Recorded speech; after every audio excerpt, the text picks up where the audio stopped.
C'est une terre où la guerre ne s'est jamais arrêtée.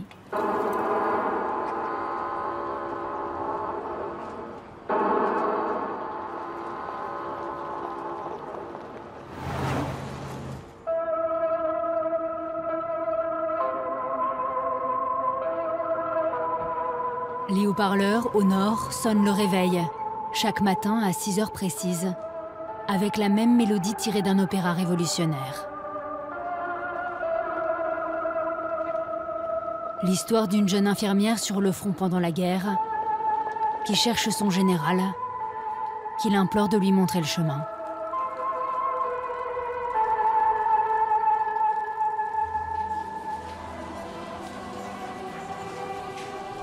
Une terre en guerre contre la frontière qui la divise.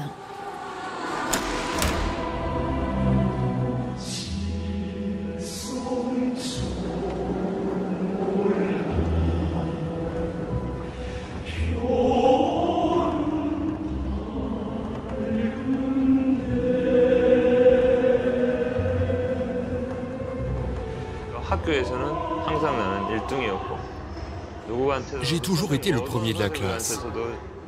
J'étais apprécié de tous les enseignants. Même à l'école, il y avait une hiérarchie entre les élèves avec, au sommet, le délégué de classe et le responsable politique. J'ai occupé ces deux postes pendant mes études.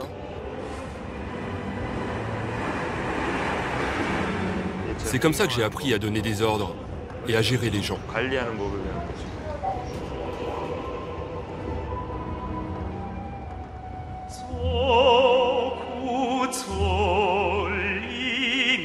À la frontière entre les deux Corées, coupées l'une de l'autre par la guerre froide, le temps s'est arrêté. Faute d'un accord de paix, le conflit est suspendu depuis 65 ans. 6 décennies pendant lesquelles la Corée du Nord a mis au point clandestinement une arme dont seules les grandes puissances pensaient avoir le secret, l'arme nucléaire. Alors que Donald Trump, qui rêvait de désarmer Kim Jong-un en lui offrant une rencontre historique, vient d'y renoncer, que les deux ennemis reparlent de guerre, comment ce pays, au banc des nations, parmi les plus pauvres de la planète, a-t-il pu se doter d'un tel arsenal? Seuls ceux qui ont fait partie du système en connaissent les secrets. Plusieurs années d'enquête ont été nécessaires pour trouver leurs traces. Ceux qui témoignent ont voulu nous raconter une tragédie en cours de celles et ceux voués à ramener à tout prix de l'argent dans le pays. Celle des hommes du dictateur.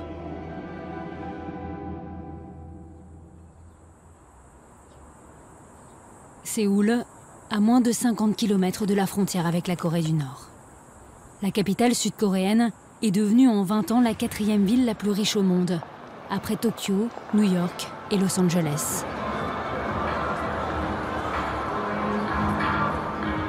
C'est là que se termine souvent la cavale de ceux qui fuient la Corée du Nord. Ce jeune haut fonctionnaire nord-coréen est arrivé à Séoul après un périple de milliers de kilomètres à travers la Chine. Il vit ici depuis 2 ans sous une nouvelle identité, celle de Michael Kim. Il a 28 ans. Il travaille à mi-temps comme surveillant dans un musée de la capitale.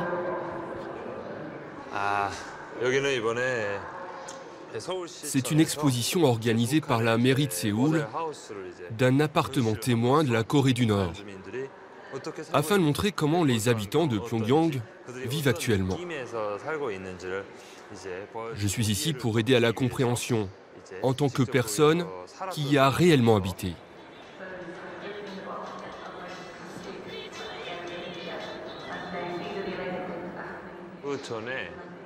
J'ai commencé ma carrière au service de protection et de sûreté de l'État. C'est la CIA de la Corée du Nord. Je travaillais au service financier et j'ai attiré l'attention. Mes compétences ont été reconnues. C'est comme ça que j'ai été recruté au bureau 39. C'était exceptionnel. J'étais le plus jeune. J'y suis rentré à l'âge de 25 ans. Le bureau 39 s'occupe de l'administration et de la gestion de toutes les activités économiques, de plusieurs milliers de sociétés et d'usines créées pour faire gagner de l'argent au régime en dehors des frontières.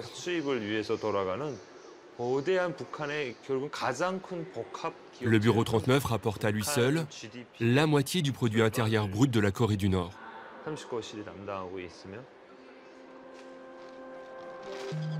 Michael a tout quitté, du jour au lendemain, sans prévenir sa famille.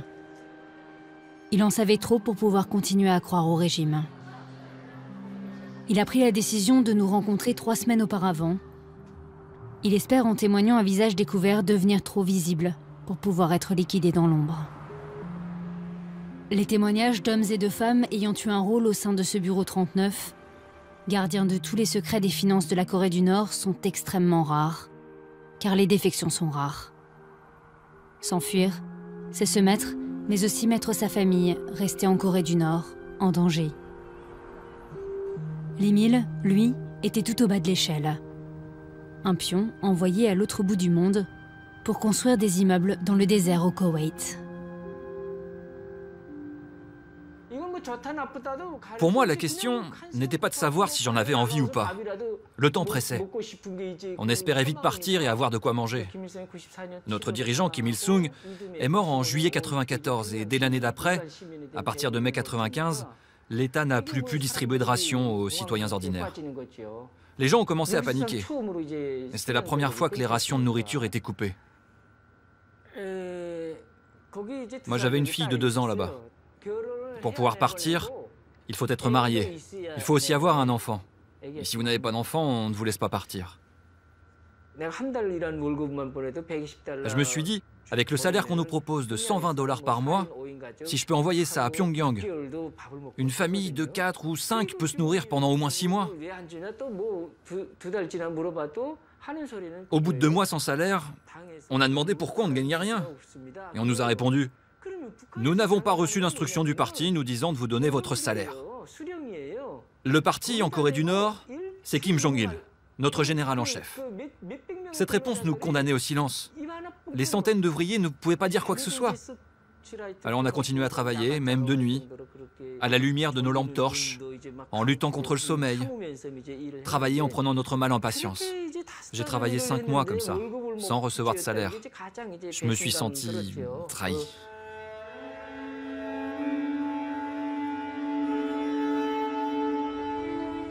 L'idée d'envoyer des travailleurs à l'étranger remonte à 1974. C'est le début d'un gigantesque réseau d'entreprises et de montages financiers clandestins mis en place dans un seul but, faire gagner de l'argent au Bureau 39. Il est né lui aussi de l'autre côté, à Pyongyang. Envoyé à Singapour au début des années 2000 comme représentant de la banque nord-coréenne Northeast Asia Bank, Kim Kwang-jin a fait gagner des dizaines de millions de dollars à la Corée du Nord. En 2003, soupçonné par Pyongyang de divulguer des informations sur les finances du régime, il se réfugie à Séoul, emportant avec lui les secrets des caisses clandestines de la dictature. L'ex-banquier gagne aujourd'hui sa vie en travaillant pour les services secrets sud-coréens. Il les aide à contrer ce régime, auquel il avait dû jurer loyauté éternelle. Notre mission principale est de rapporter des devises étrangères. Et cet argent gagné à l'étranger est secret, complètement secret. Le Bureau 39 a été créé par Kim Jong-il. Voilà comment le système fonctionne. Toutes les sociétés nord-coréennes qui génèrent des devises étrangères sont obligées de le déclarer au Kim. Et ensuite, ils sont tenus de reverser l'intégralité de la somme en liquide.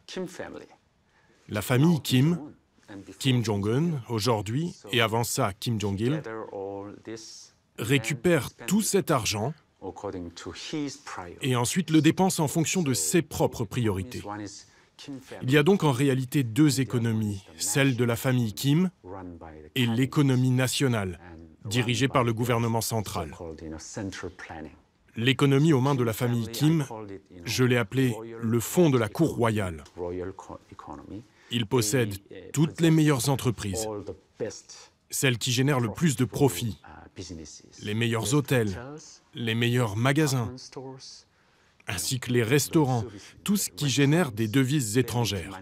Tout ça, ça revient directement à Kim Jong-il et maintenant à Kim Jong-un. C'est une économie séparée. L'argent que vous rapportez ne sera jamais injecté dans l'économie nationale. Non. La Banque centrale, le ministère des Finances et la Banque commerciale n'ont à aucun moment le droit de mettre leur nez dans nos affaires. Jamais. Ils ne peuvent pas poser la moindre question. Kim récupère tout et redistribue. Disons que ça rapporte $1 milliard par an. Il reçoit tout ça en liquide et il l'utilise. En ce moment, le programme nucléaire et balistique consomme beaucoup d'argent. C'est de là que ça vient, du porte-monnaie de Kim Jong-un. On a différentes sortes de travailleurs. Au maximum, je pense qu'on en a 150 000. Je dirais 50 000 en Russie, un peu plus en Chine, et les autres sont disséminés dans le monde. Et ces 150 000 personnes font gagner beaucoup d'argent. 70 à 80% de leur salaire est confisqué par le régime. Disons que chacun d'eux rapporte $100 par mois. Ça fait un total de 15 millions. 15 millions de dollars par mois. Mais ils ne gagnent pas que $100 par mois. Ils gagnent plus. Plusieurs centaines de dollars, minimum. Donc beaucoup d'argent revient comme ça à Kim Jong-un. La taille du fonds secret des Kim, qui est aujourd'hui le fonds de Kim Jong-un, a augmenté de façon spectaculaire ces 20 dernières années. Il peut donc acheter plus de choses et continuer son programme nucléaire et balistique.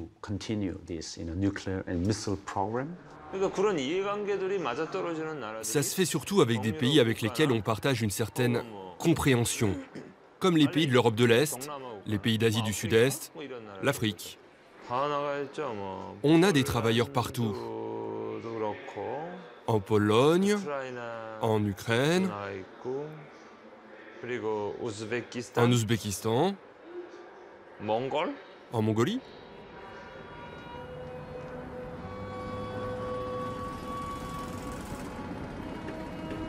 Les marteaux-piqueurs résonnent aux portes de la steppe. Les yourtes viennent s'agglutiner aux immeubles. Chaque jour, le béton de la capitale mongole, Oulan-Bator, gagne un peu plus de terrain. Communiste pendant 70 ans, la Mongolie a gardé de cette époque ses monuments à la gloire du bloc soviétique, mais elle a rejoint le camp capitaliste à la chute de l'URSS. Elle connaît depuis un exode rural massif. Oulan-Bator doit construire d'urgence des logements, mais ce peuple de nomades manque de main-d'œuvre. La Mongolie doit donc faire appel à des renforts notamment chinois, vietnamiens et nord-coréens. Sur chaque chantier, le travail est réparti de la même manière. Les ouvriers mongols sont chargés des travaux en extérieur. Les Nord-Coréens, plus qualifiés, s'occupent eux des finitions à l'intérieur. Les ouvriers envoyés par Pyongyang vivent sous surveillance de jour comme de nuit. Pour tenter de les approcher plus discrètement, notre traducteur va y aller seul.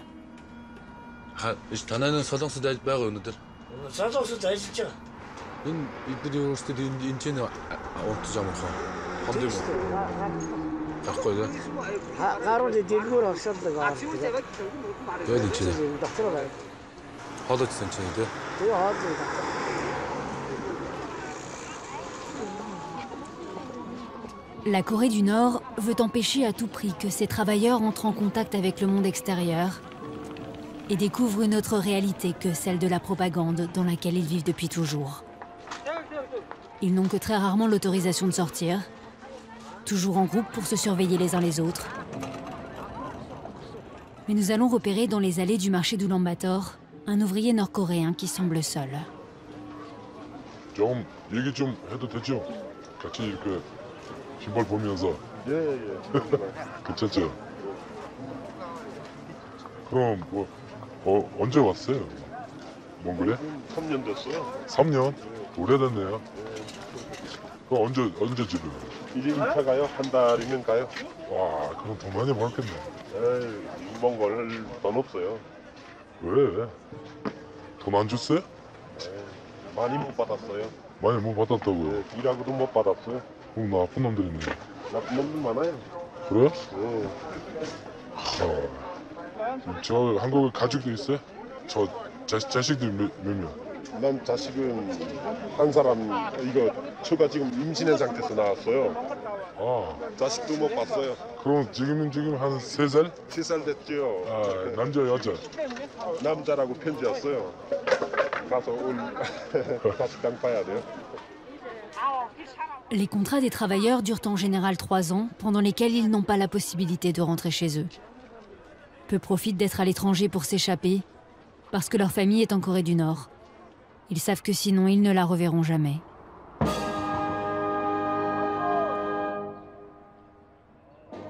La Mongolie cautionne-t-elle la présence de ces travailleurs sur son sol? Personne, ni au sein de l'administration, ni des entreprises employant des Nord-Coréens, n'a accepté de nous rencontrer. Mais il serait 1200 dans le pays en toute légalité, invités par le gouvernement mongol. Les entreprises versent les salaires des travailleurs directement à l'ambassade nord-coréenne à Ulaanbaatar. C'est là que près de la totalité de l'argent qu'ils gagnent est confisqué par le régime. Le reste, au mieux quelques dizaines d'euros par mois, revient aux travailleurs qui envoient cette somme en Corée du Nord pour aider leur famille. Les travailleurs des chantiers de construction ne sont pas la seule manne du régime. Des bûcherons sont envoyés dans les forêts de Sibérie, des agriculteurs dans des fermes. La dictature exporte même ses médecins. C'est le plus lucratif. La Corée du Nord envoie à l'étranger des acupuncteurs et des chiropracteurs qui ouvrent des cliniques dont les revenus sont récupérés par le régime. Il en existe 3 à Ulaanbaatar. I would like to interview North Korean workers. No. Can we speak with you? You're North Korean? No. Are you guys North Korean or? Korean. North Korean. Yes? Yes. Can we ask you a question? We want to know why you guys are in Mongolia, what do you do here, for how long you've been here? Ayuka.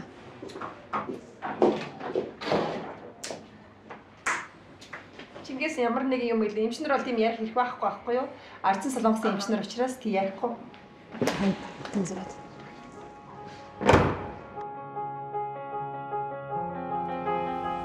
La Corée du Nord gagnerait chaque année 450 millions d'euros grâce au salaire de ses travailleurs, envoyés dans le secret hors des frontières. Esclaves d'un système bien rodé, dans lequel chacun ne joue qu'un petit rôle.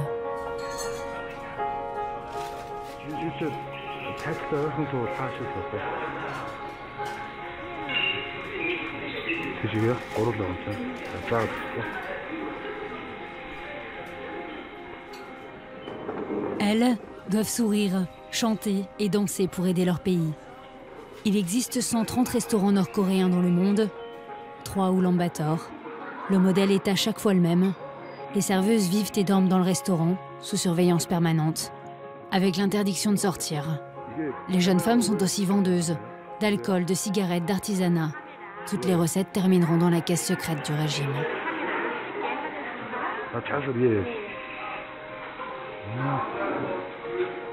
이거 얼마예요? 850달러. 850.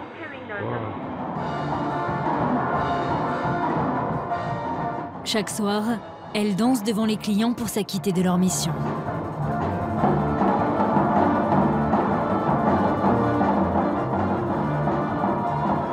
Rendre les spectateurs heureux, les pousser à consommer, à vider leur portefeuille.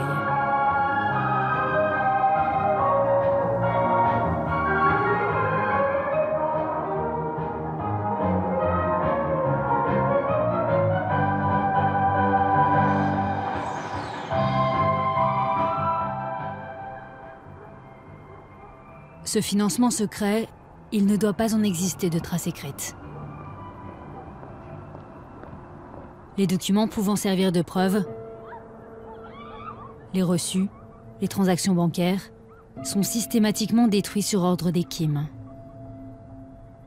pour cacher son existence à la communauté internationale, mais surtout aux travailleurs et au peuple nord-coréen qui vit à la dure. Pour qu'ils ne se rendent pas compte des millions que la famille Kim se fait sur leur dos.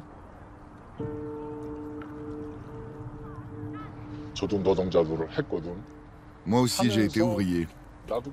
Ça m'est arrivé de travailler pendant 6-8 mois sans rien recevoir.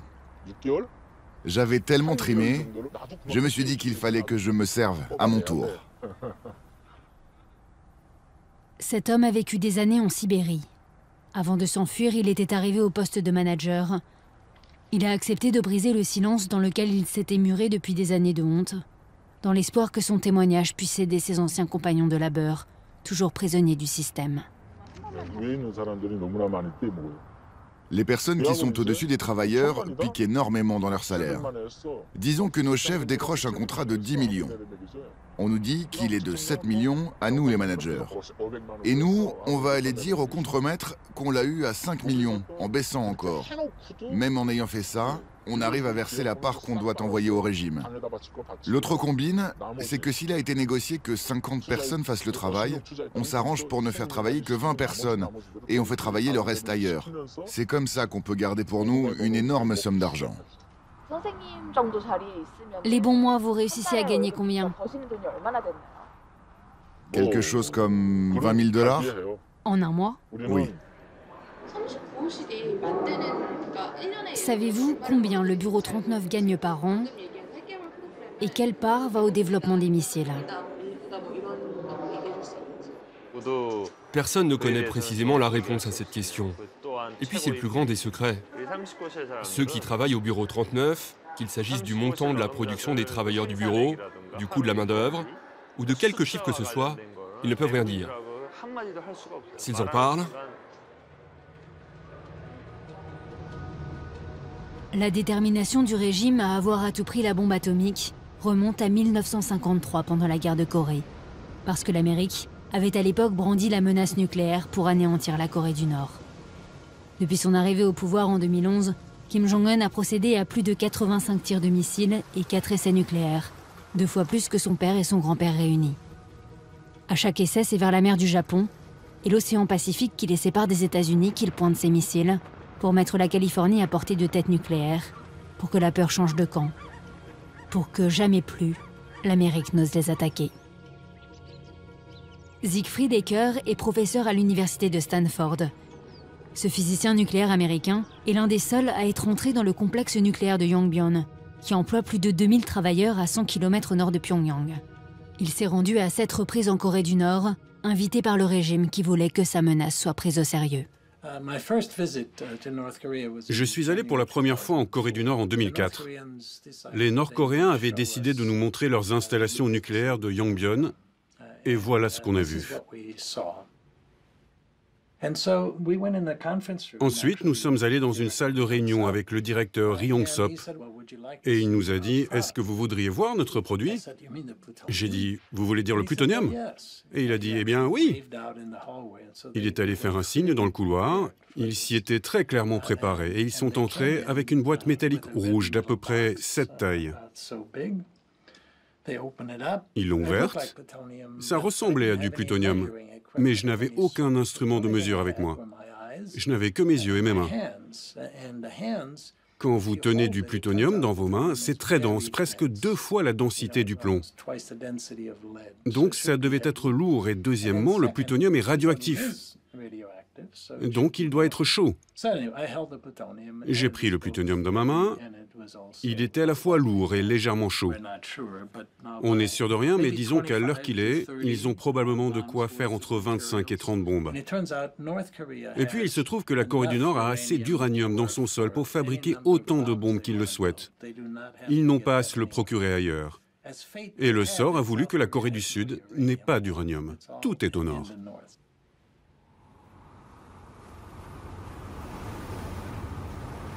Le 29 novembre 2017, la Corée du Nord prend tout le monde de court, testant son premier missile capable d'atteindre les côtes américaines. Kim Jong-un annonce à son peuple posséder désormais une force nucléaire d'État. Dans le même temps, une course contre la montre est engagée de New York, du siège des Nations Unies. d'une cellule composée de 8 hommes, de 8 nationalités différentes, experts en technologie des missiles, en finance ou encore en transport aérien et maritime. Certains viennent du civil, d'autres des services de renseignement. Ils travaillent dans l'ombre avec pour mission d'assécher le fonds secret des Kim pour stopper le programme nucléaire nord-coréen.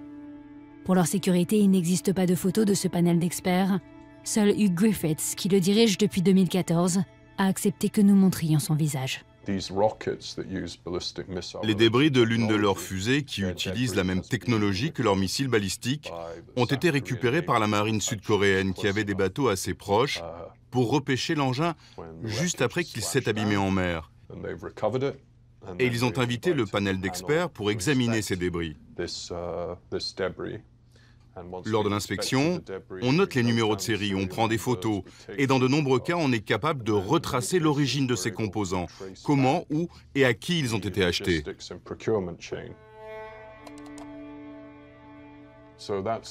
Voilà la fusée, et voilà ce qu'il en reste.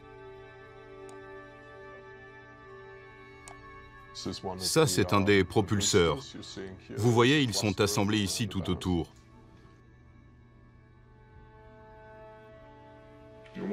Il faut que vous cachiez les numéros de série. Nos enquêtes prouvent qu'un certain pourcentage de pièces utilisées dans leurs fusées et leurs missiles ont été achetées à l'étranger. Les composants vont d'abord être exportés vers d'autres pays en Asie, des centres d'affaires comme Singapour, Hong Kong, de façon à ce que pour une entreprise multinationale basée, disons, en Europe, qui vend ses pièces, tout semble en règle. Il n'y a aucune trace de la Corée du Nord sur leurs documents officiels. Le panel d'experts ne se contente pas d'enquêter. Ils disposent d'une arme économique. Ce sont eux qui imaginent des sanctions chaque fois plus sévères pour isoler la Corée du Nord et la couper de ses revenus clandestins. Sur ces recommandations, l'ONU en est à son 9e train de sanctions, dans l'espoir qu'acculées, elles viennent s'asseoir à la table des négociations. Si on considère ce que la Corée du Nord peut exporter aujourd'hui, ils ne vont plus très longtemps se faire de l'argent sur notre dos. Tout est désormais sous le coup de sanctions.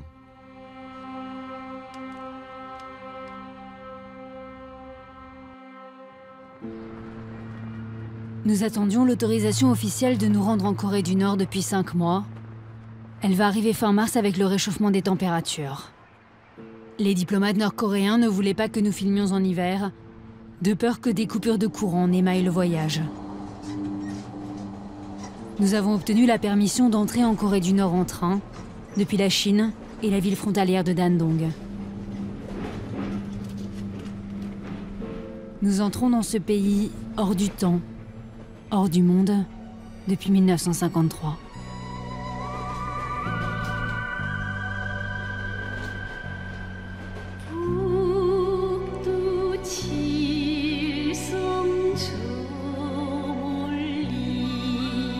Pas une parcelle de terre n'est laissée à l'abandon. Tout l'espace est utilisé pour nourrir la nation.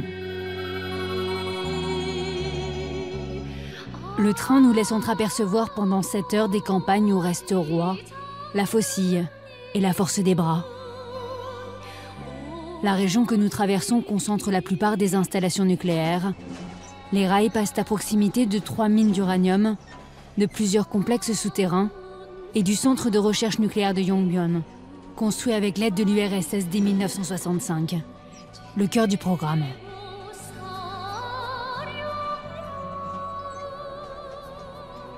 Notre escorte nous attend à Pyongyang, la capitale. Nous entrons dans un monde dévolu aux privilégiés du régime.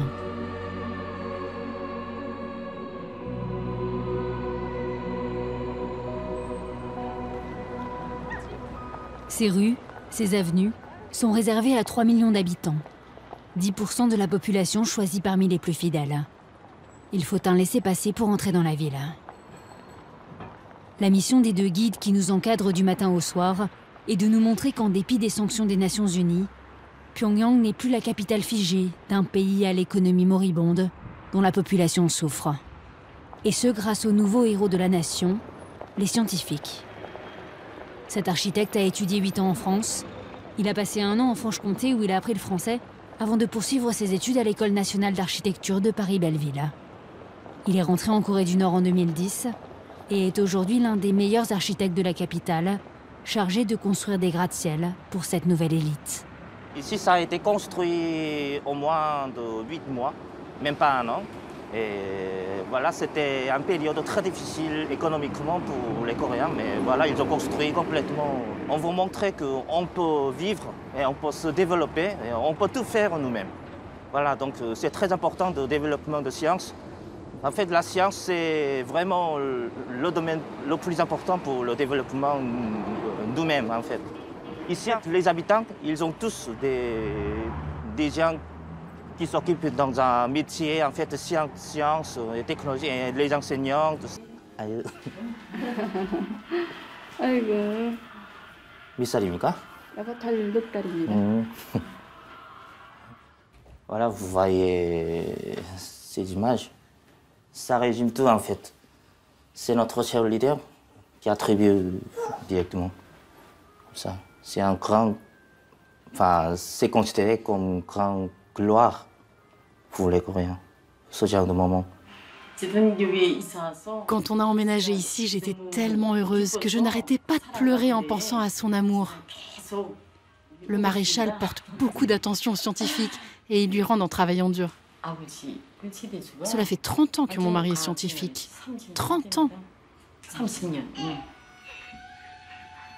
Son mari enseigne la mécanique des fluides à l'université Kim-Cheok, l'école polytechnique nord-coréenne.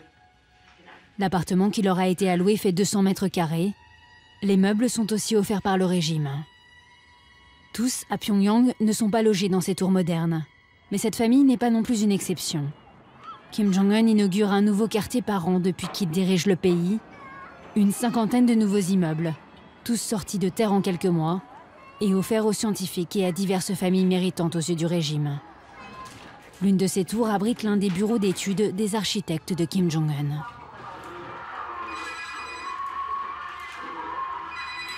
이런 소감이 이래도? 네, 수고합니다. Il y a de plus en plus de projets à faire. Il y a tellement de projets. Il manque toujours des architectes ici. Donc même ici, c'est un grand, énorme chantier, on peut dire. Toutes les personnes, ils ont 2 ou 3 projets au moins. Et ils travaillent énormément. Mais ça ne suffit pas, en fait. On passe l'année blanche. Et avec la situation internationale à l'heure actuelle et les sanctions, ça ralentit les chantiers? Non, pas du tout. Tu vois pas du tout ce qui est influencé dans le domaine de la construction. En fait, quand j'étais en Europe, je vois beaucoup de chantiers qui s'arrêtent immédiatement, juste après la crise. Mais ici, moi, je vois pas du tout. Enfin, les chantiers continuent, même il y a de plus en plus de projets à faire. On a peur de rien. On avance quand même.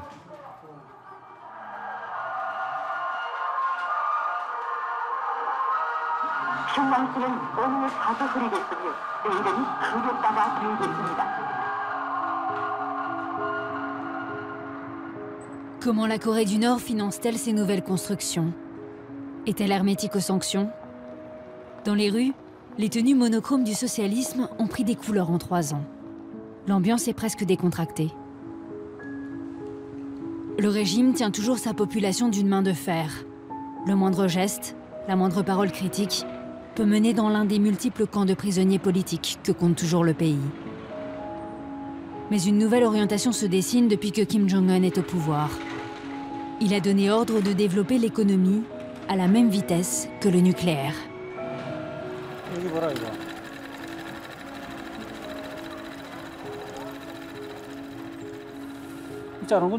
Qui a coupé tout ça?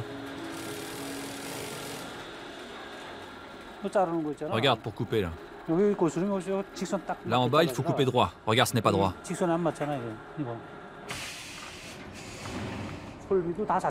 Nous avons construit nous-mêmes nos équipements.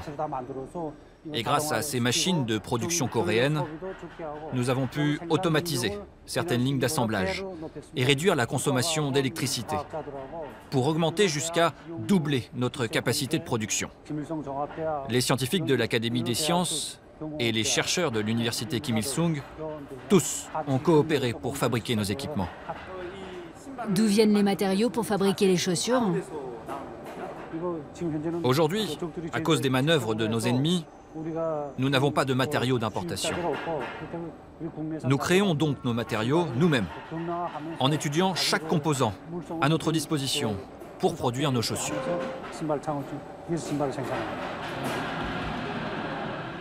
La clé de l'embellie économique tiendrait en deux mots: innovation et adaptation.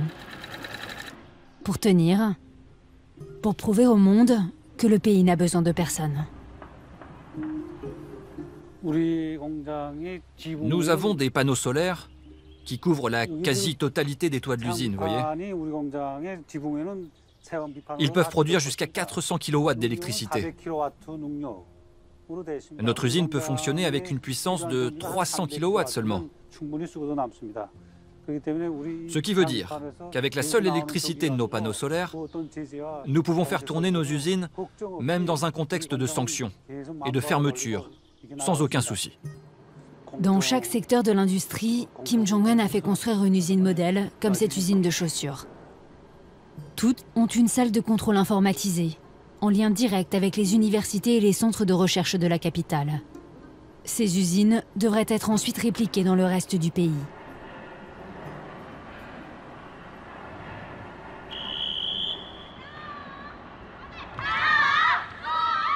Le régime distribue les rôles. Tout est pensé, planifié, jusqu'au destin des hommes.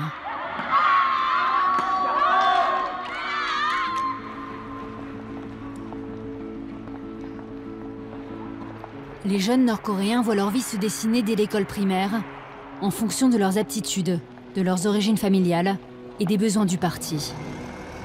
C'est l'État qui choisit pour chacun un métier. Beaucoup sont envoyés gonfler les rangs de l'armée nord-coréenne et son million d'hommes. Le service militaire obligatoire dure 7 ans. Ceux qui réussissent à intégrer l'université Kim Il-sung, la plus prestigieuse du pays, en sont généralement exemptés. C'est ici que sont formés les ingénieurs, mais aussi les futurs économistes, banquiers, hommes d'affaires. La relève du bureau 39.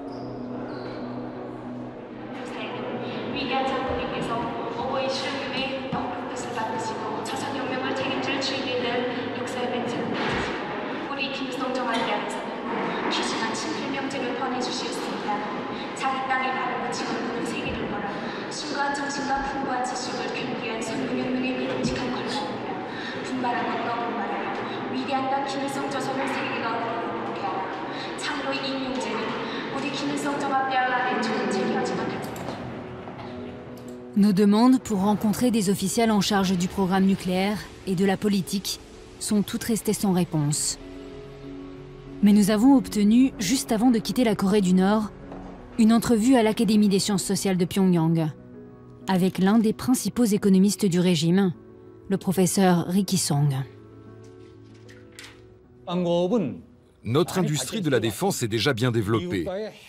Comme la guerre qui nous oppose aux États-Unis est une guerre nucléaire, nous avons décidé de concentrer nos dépenses militaires principalement sur l'armement nucléaire afin de dissuader une intervention américaine, ce qui nous a permis d'investir plus d'argent dans le développement économique.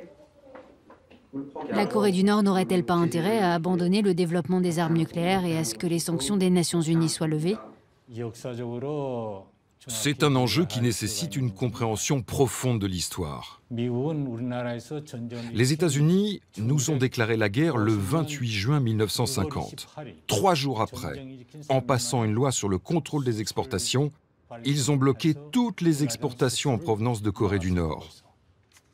La même année, en décembre, ils ont passé une loi pour nous désigner comme pays ennemi et nous empêcher tout commerce.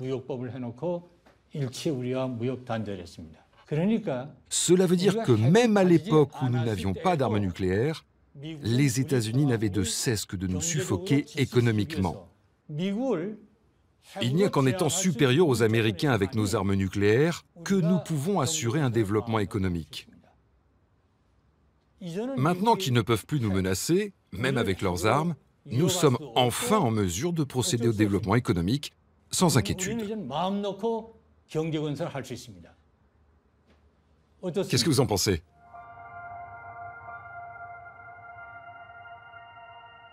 La résurrection économique de la Corée du Nord est-elle un mirage? Un barreau d'honneur pour cacher à la population que les nouvelles vagues de sanctions menacent de mettre le pays à genoux. Les statistiques officielles sont invérifiables. Le peuple, nous ne pourrons ni l'approcher ni l'entendre, juste l'apercevoir. Traverser des campagnes où la famine des années 90 et ses 600 000 à 1 million de morts semblent avoir laissé place à des lendemains meilleurs. Des villes sans voiture, mais avec ici aussi de nouvelles couleurs. Une vie dure, mais déjà un peu moins dure qu'avant.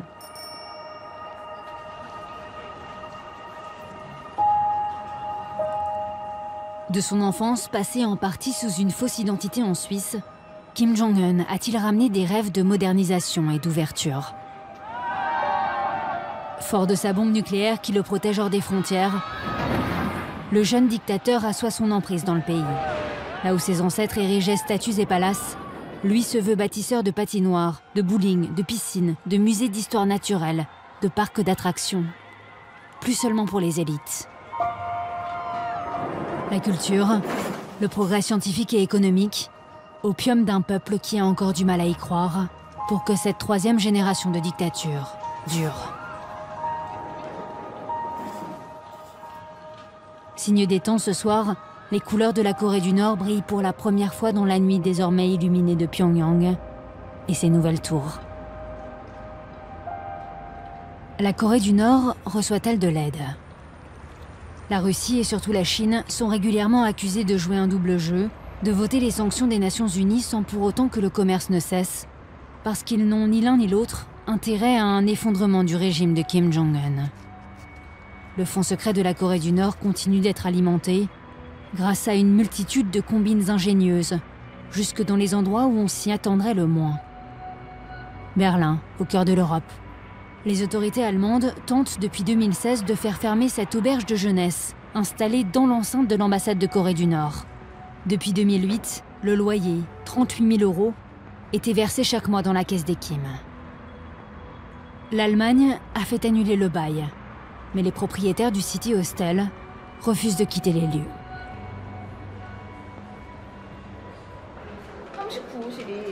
Savez-vous si le bureau 39 gagne de l'argent en France ou en Allemagne? En France ou en Allemagne? Bien sûr. Dans ces pays, il n'y a pas de main-d'œuvre. La loi est trop puissante. Mais il y a de l'argent là-bas. Des fonds. On fait de l'achat et de la vente de biens immobiliers. Pour les louer et pour faire de la spéculation. Parce que dans ces pays-là, si on fait des affaires en montrant ouvertement que notre société est une entreprise nord-coréenne, on a tout de suite le droit à une enquête fiscale. On fait de la location d'appartements, personne ne sait qui est le propriétaire. On n'a plus qu'à récupérer les loyers. Connaissez-vous des noms d'entreprises? Je ne peux pas vous les donner, parce qu'au moment même où je vais les nommer, elles se retrouveront immédiatement sur la liste des sanctions. Bien sûr, la Corée du Nord est un mauvais État dictatorial, mais ceux qui y sont dévoués, comme moi ou mes amis, voire les supérieurs hiérarchiques, ne font que leur travail.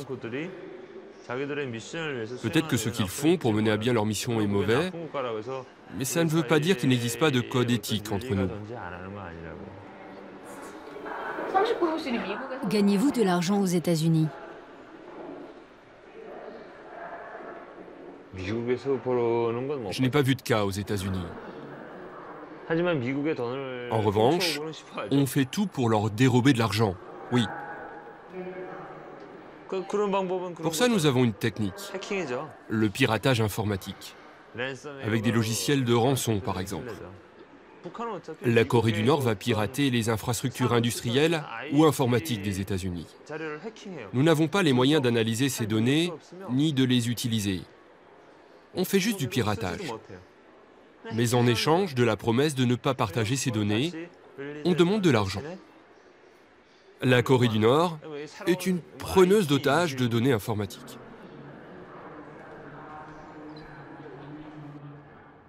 On ne peut pas tout empêcher.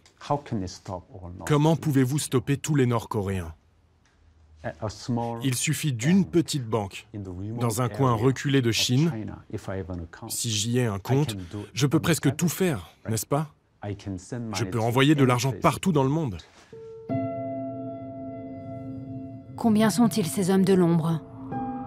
Jusqu'où s'étend la toile qu'ils ont tissée? Quelle menace représentent-ils?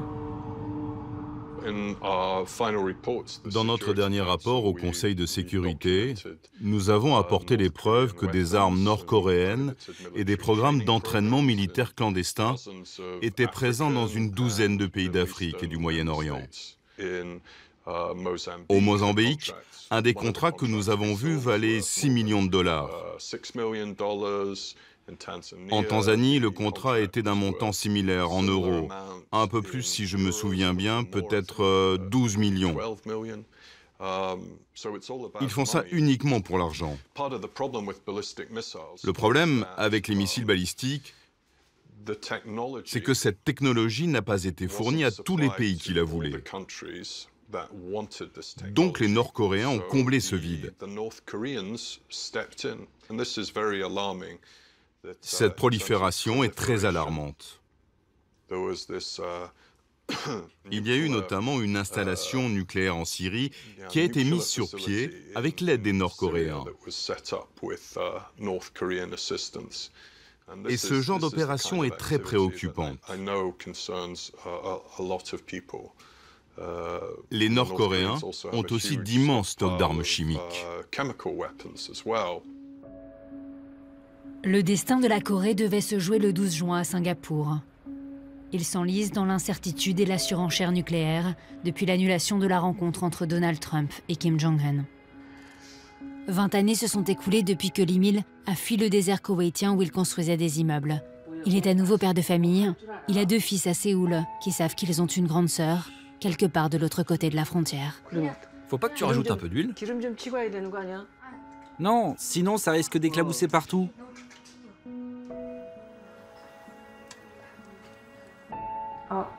Avez-vous eu des nouvelles de votre famille depuis?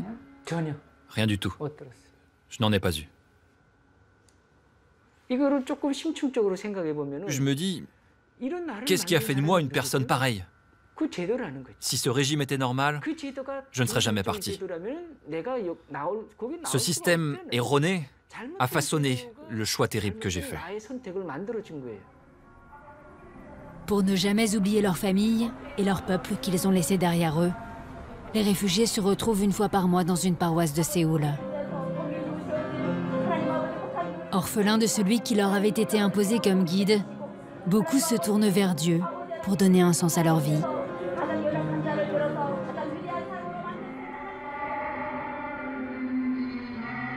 Les hommes toujours aux ordres du dictateur, eux, continuent de bâtir en secret la survie du régime.